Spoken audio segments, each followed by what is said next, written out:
Olá, bom dia! Começa aqui mais uma edição do Eldorado Expresso, na cobertura especial das plataformas do Estadão sobre a pandemia de coronavírus. E cada um na sua casa, né, Carol? Bom dia. Bom dia, Raíssa Abac, bom dia, melhores ouvintes, bem-vindos. Vamos começar falando sobre a relação entre o presidente Bolsonaro e a crise do coronavírus. E a gente começa com o desmentido de um 1º de abril presidencial. A Ceasa e os usuários da Ceasa de Contagem na região metropolitana de Minas Gerais dizem que o funcionamento é normal e que o abastecimento está garantido. Bom, vamos contar a história. O presidente Bolsonaro, hoje cedinho, um dia depois daquele discurso ontem mais ameno em relação à pandemia de coronavírus, postou um vídeo, ele compartilhou um vídeo de um apoiador dele, mostrando o que seria supostamente uma imagem gravada ontem, cenas gravadas ontem na Ceasa de Contagem vazia. E esse apoiador dizia que a culpa é dos governadores pelo desabastecimento. O presidente Bolsonaro replicou esse vídeo e disse que não é um problema entre ele e alguns governadores e prefeitos, é uma realidade que precisava ser mostrada. No entanto, nos próprios comentários, usuários da Ceasa postaram vídeos de hoje com funcionamento normal. E a Ceasa de Minas esclareceu que ontem era o dia de desinfecção e também de limpeza. Ceasa de Minas, que, aliás, como mostra a página institucional da empresa, é uma empresa de economia mista do governo federal. E após o presidente Donald Trump projetar que haverá ao menos 100 mil mortes no país em decorrência do coronavírus, os mercados internacionais despencaram. As bolsas da Europa abriram já as negociações nesta manhã em queda generalizada. As bolsas da Ásia fecharam também com os respectivos pregões em queda.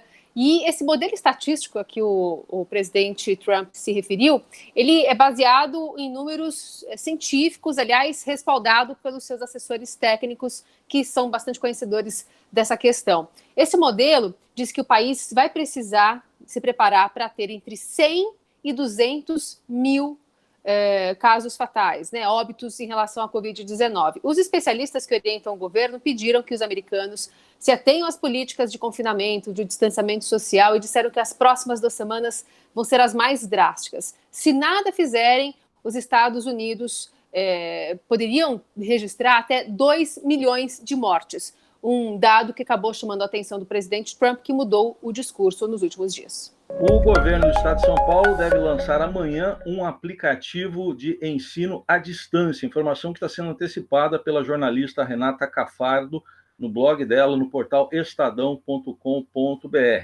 Esse aplicativo para celular permitirá que alunos e professores possam ter acesso para aulas e provas, inclusive à distância, nesses tempos de afastamento, de fechamento das escolas por causa da pandemia de coronavírus. E há a informação também de que já há uma negociação com as operadoras para que os alunos não sejam cobrados. Você encontra os detalhes lá no portal estadão.com.br.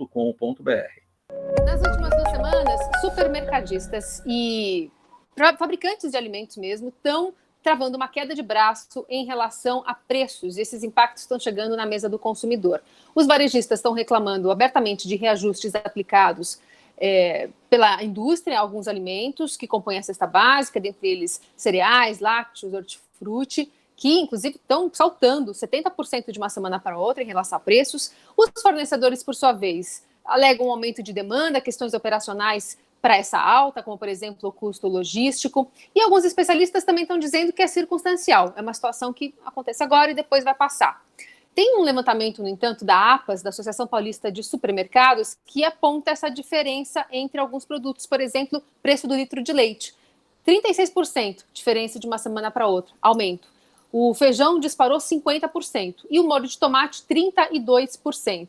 O mesmo aumento, inclusive, do preço do leite condensado, que também está entrando na lista dos mais afetados e procurados também pelas famílias. Esse levantamento está lá no Estadão. E com o calendário do futebol paralisado, alguns estádios brasileiros começam a ser transformados em hospitais de campanha para o enfrentamento da pandemia de coronavírus. Um deles é o Maracanã.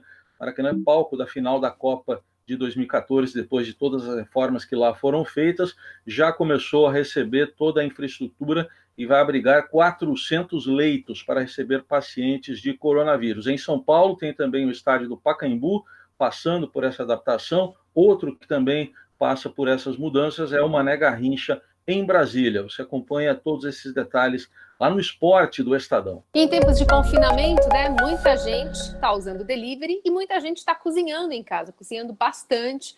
E aí está se deparando com algumas questões em relação ao planejamento de refeições, o que cozinhar, o que é possível fazer para manter uma dieta minimamente balanceada, deixando de lado os multiprocessados.